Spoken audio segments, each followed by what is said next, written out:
urashaka kumenya ibintu bitanu wakora byahindura ubuzima bwawe, umureba kino kiganiro ndaza kubikubwira.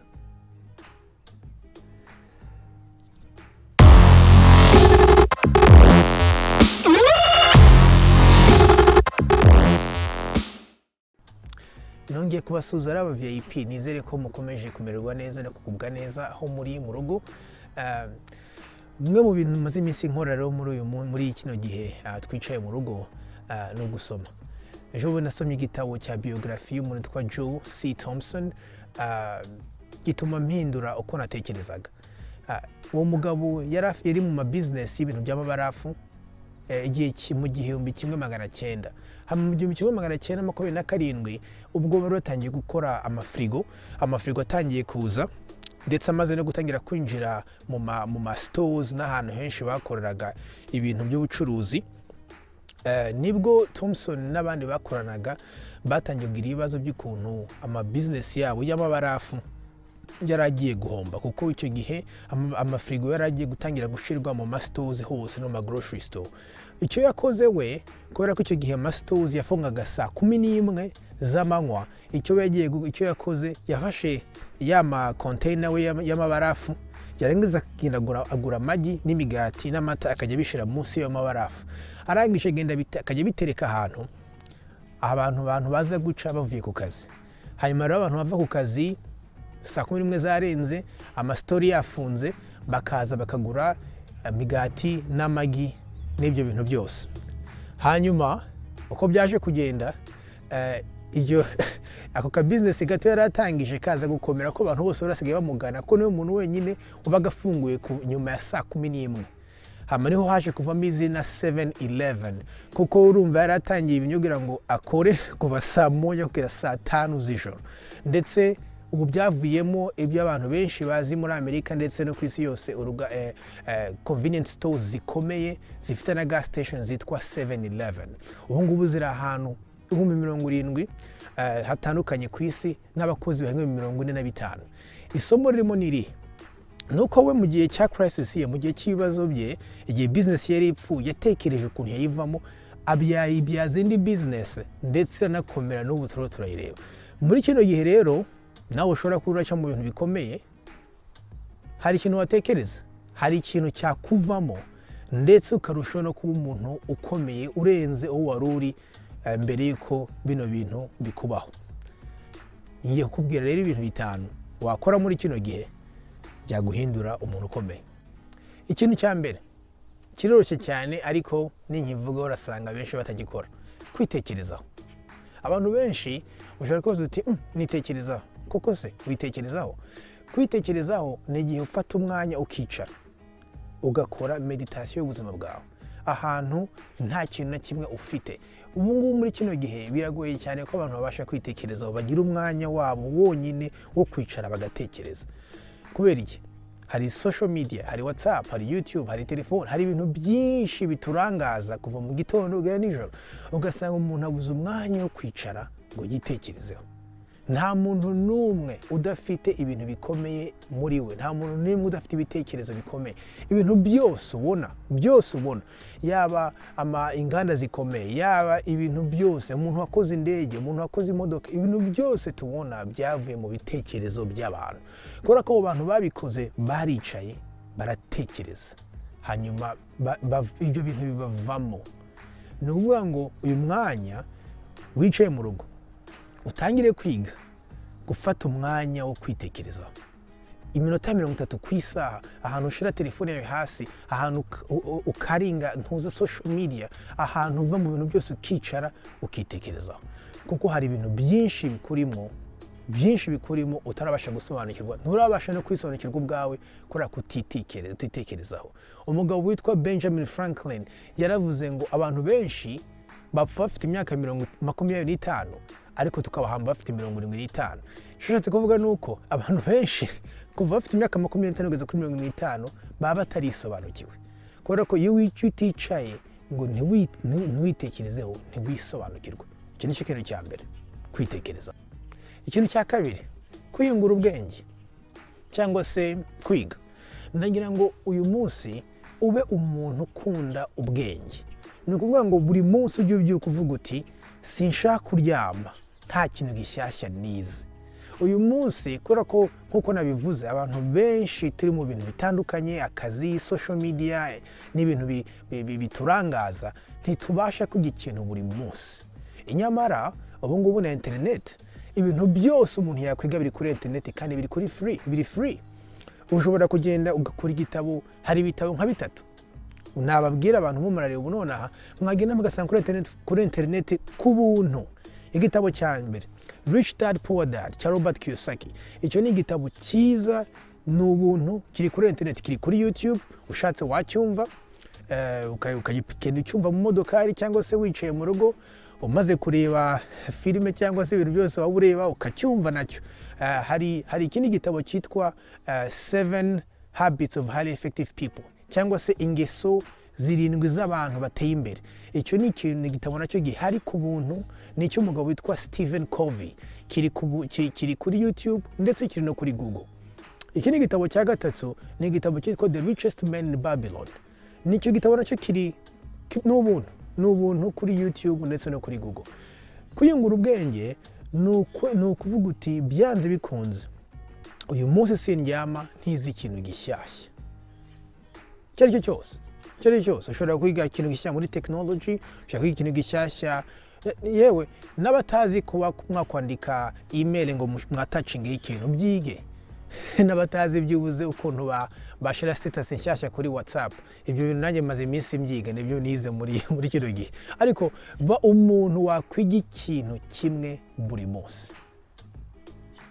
Ikintu cya gatatu, gukora budget cyangwa se ko wakora nka devi y'ubuzima bwawe. Icyo nshaka kuvuga ni iki? Nk'ubu ngubu ko benshi mwicaye mu rugo, ushaka gufata umwanya ukaware ukavuga uti reka ndebe ukuntu njya nkoresha amafaranga yanjye. Rimwe na rimwe tuzi yuko uburyo wakongera amafaranga ubika ari ukugira akazi k'umushahara mwinshi, cyangwa se ari ukuba wabona kandi kazi cyangwa ubuzi bubiri. Inyamara rimwe na rimwe ukuntu wakongera amafaranga ubika ni ukuba kwicara ugakora budget. Uyu ni umwanya wo kwicara ukaware ukavuga uti ese ni ibihe bintu bijya bintwarira amafaranga bitari bikwiye kuntwarira amafaranga. Nimwicare mujye muri bank statement zanyu murebe muti ni hehe najyaga, ni izihe areas, ni hehe najyaga nshira amafaranga bitari ngombwa ko nyashira. Rimwe na rimwe ushobora gusanga hari amafaranga yagenderaga mu maresitora, cyangwa se yagenderaga mu kujya hanze, cyangwa yagenderaga mu bintu byinshi, kandi urebye ugasanga wabikura mu buzima bwawe ntacyo waba. Ayo mafaranga yose ugiye uyagabanya harana hariya, ugakora budget neza, ukavuga uti aya niyo ninjiza, aya niyo nsohora, hanyuma aya niyo mbika. Hanyuma ibi ni ibintu bidafite mu by'ukuri akamaro ariko bintwarira amafaranga. Ibyo bintu bifate muri iyi minsi ubishira ahantu bimenye kugira ngo ubashe kongera amafaranga ubika. Budget ni kintu cya gatatu. Icya kane ni umwanya wo kuba wakwicara ukareba uburyo wareba ibintu byose ufite nakwita liabilities, cyangwa se amadeni yawe, cyangwa se ibintu ushobora kuvuga uti ibi bintu biri mu buzima bwanjye, tuvuge nk'ideni ry'imodokari, ideni ry'inzu, za assurance, aya ma payments, cyangwa se ibintu byose uriha buri kwezi bitwara amafaranga yawe. Ubu ni umwanya wo kubicara ukabishira ku murongo, ukavuga uti okay, niba inzu nyishyura amafaranga, imodoka nkayishyura amafaranga, assurance nkazishyura amafaranga, byose ukabyandika ibintu bishobora kuba ari ideni cyangwa bigutwara amafaranga buri kwezi. Byicaro byandike ahantu hamwe, hanyuma utangire urebe ese ni gute nagabanya bino bintu, ni gute nagabanya amafaranga nsohora buri kwezi kuri bino bintu. Ushobora guhindura company ya assurance, ugahindura company ya assurance ugasanga usevinza amafaranga amwe namwe. Hari gushobora ugasanga utoke iyi modokari mfite irantwara amafaranga menshi cyane, ese ni gute nayibyaza umusaruro kugira ngo byibuze amafaranga yinjirije agabanye ku mafaranga nyiriha. Ise yaba ari inzu gutwara amafaranga menshi. Hari ukuntu wareba ese iyi nzu ni gute wenda nayicamo kabiri nkaba nakodesha uruhande rumwe, cyangwa se wowe uba hanze nkatwe tuba muri Amerika cyangwa n'abandi baba handi. Hari ukuntu ushobora gufata icyumba kimwe ukaba wagikora ukaba wagishira kuri Airbnb, abantu bakajya baza bakakibamo nka hoteli. Ibyo ni ibintu wicara ukareba ibintu bigutwara amafaranga buri kwezi, ukabyandika ku murongo, hanyuma ukareba ukuntu ayo mafaranga wayagabanya. ikindi kintu nacyo mvuga kuri icyo kintu, abantu muri Amerika, uyu ni umwanya wo kwicara mukareba amadeni mufite ku mabanki. Ese wari uzi ko ideni rifite kuri banki rifite nka intere ya ideni wafashe mu myaka 2 ishize kuri intere ya 7% cyangwa 8%. Ubu ngubu ushobora kubahamagara ukababwira uti nimungabanyirize intere. Ubahamagaye bashobora kugabanyiriza intere. Ubu ni umwanya wo guhamagara amabanki, guhamagara abantu bafite amadeni, ama institution mufite amadeni, mukanegosiya mukareba yuko batabagabanyiriza intere. Kuko iyo bagabanyirije intere ni amafaranga nawe uba wizigamiye. Ibi rero umwanya wo kwicara ukareba icyo nakwita liability zawe zose ukazandika, hanyuma ukagerageza kureba ukuntu wagabanya amafaranga asohoka buri kwezi. Icya gatanu, mara umwanya n'abantu ukunda. Iki ni ikintu gikomeye. Niyo mpamvu nishize ku mwanya wanyu, ariko ni ikintu gikomeye waba uri urakora muri uyu mwanya. Benshi mufite umwanya mwicaye mu rugo, ni uguspendinga umwanya n'abantu ukunda. Ni ukuvuga ngo umugore wawe, abana bawe, ababyeyi bawe, umuryango wawe, marana umwanya nabo.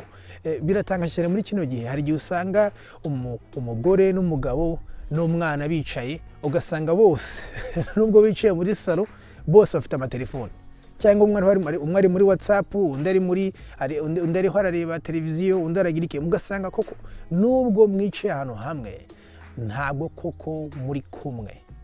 Muri kino gihe mara umwanya n'abantu ukunda. Icyo nshaka kuvuga, apana gusa gucanaho, ahubwo bumve, bamenye. Menya umugabo wawe, menya umugore wawe, menya umwana wawe, menya umuryango, menya inshuti zawe. Hamagara umuntu muri kino gihe, umusubizemo intege, umumenye. Menya abantu, bana abantu. Ikintu kimwe nagiye mbona ahantu hose, ndetse no mu bintu mu bitabo nagiye nsoma, nuko abantu bose iyo bageze mu gihe cyo gupfa basigaje iminsi mike ngo bapfe, nta muntu n'umwe wicara ngo avuge ngo icyampa amafaranga, icyampa imodoka nziza, icyampa inzu nziza. Abantu bose amagambo ya nyuma bavuga babifuza ko wabongera umwanya. Umwanya nicyo kintu cyonyine gikomeye. Kubera iki? Baba bataramaze umwanya bari kumwe nabo bakunda. Uyu munsi wibuke kumara umwanya n'abantu ukunda, kuvugisha abantu ukunda, kuko umunsi umwe sinshaka uzicuza kuba utaramaze umwanya munini n'abantu ukunda. Ibintu rero ko ari 5 byose maze kubabwira, ubu wicaye mu rugo ufite umwanya wo gutangira kubitekereza ndetse no kubikora. Icyambere, kwitekerezaho. Icya kabiri, kuba umuntu wiyungura ubwenge buri munsi, wiga ikintu gishya buri munsi. Icya gatatu, gukora budget, kubasha kumenya amafaranga winjiza, ayisohora ndetse n'ayubika. Icya kane, kureba bya bintu binini buri kwezi bigutwara amafaranga, ukabasha kubamenya ukuntu wagabanya amafaranga bigutwara kugira ngo ubashe kuzigama amafaranga kuri byo. Icya gatanu twavuze, kumara umwanya n'abantu kugira ngo bamenye, ubumve, uconnecte nabo. Icyanyuma rero ahubwo ndibuze kubaringerezaho nka bonus mbasezera muri uyu munsi, niba mufite amafaranga make muri kino gihe, nimutekereze kuba mwakwinvestinga muri stock market. Stock market abayizi ubu ngubu ni ukuba wagura amashares mu ma big companies, muri companies nini nka za Amazon, za Netflix, cyangwa se company nini z'indege n'amahoteli. Cyane cyane ubu ngubu company nini z'indege n'amahoteli amastock yazo yaguye cyane. Ni iki nicyo gihe rero cyo kuba watangira kuinvestisamo. Rero turabashimiye cyane ko mwakurikiye ikiganiro cy'uyu munsi. Naho ubutaha, God bless.